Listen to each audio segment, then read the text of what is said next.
Hi అండి, నేను మీ doctor Sharath, sports and musculoskeletal physiotherapist. ఇవాళ టెన్నిస్ ఎల్బో ఎందుకు వస్తుంది, అసలు టెన్నిస్ ఎల్బోని ఎలా మనం పూర్తిగా పోగొట్టాలి అని చెప్పకపోతున్నాను. టెన్నిస్ ఎల్బో అన్నది ఇక్కడ నొప్పి రావడము, బయట సైడ్ నొప్పి రావడము, ఇది కామన్ గా టెన్నిస్ ఆడుతున్న వాళ్ళకి మాత్రమే వచ్చింది కాబట్టి దానికి ఆ పేరు పెట్టారు. కానీ ఇప్పుడు ప్రతి ఒక్కరికి హౌస్ హోల్డింగ్ యాక్టివిటీ చేస్తున్న విమెన్ నుంచి, ఏమైనా మాన్యువల్ వర్క్ చేస్తున్న అబ్బాయి నుంచి అందరికీ ఈ ప్రాబ్లం అన్నది బయటపడుతుంది. ఎందుకు ఈ ప్రాబ్లం బయటపడుతుంది?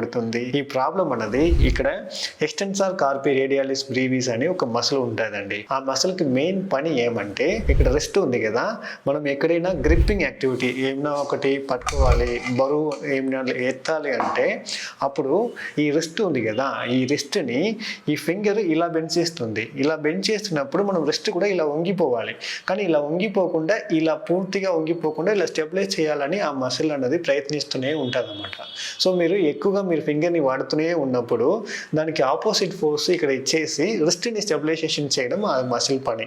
అది మనం ఎక్కువగా చేసి చేసి ఏమవుతుందంటే, ఈ మసిల్ ఇక్కడ నుంచి మీకు అటాచ్ అయి ఉంది కదా, ఇక్కడ మసిల్కి బోన్కి మధ్యలో టెండాన్ అనే ఒక స్ట్రక్చర్ ఉంటుంది. ఆ స్ట్రక్చర్కి బ్లడ్ సర్క్యులేషన్ అనేది చాలా తక్కువ. సో బ్లడ్ సర్క్యులేషన్ ఉంటేనే ఏమైనా ఒకటి స్ట్రెయిన్ అవుతుంది అనుకోండి, మళ్ళీ అది హీల్ అయిపోతుంది.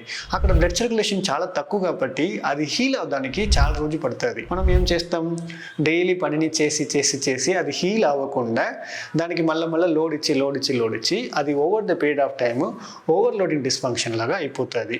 అలా అవ్వడం వల్లనే మీకు పెయిన్ అన్నది అంత ఈజీగా తగ్గిపోకుండా అది మీ లాంగ్ టైంకి వచ్చేస్తుంది. సో ఇప్పుడు దీన్ని మీరు అర్థం చేసుకుంటే దాన్ని ఎలా పూర్తిగా మీరు క్యూర్ చేయాలి అన్నది మీకు తెలిసిపోతుంది.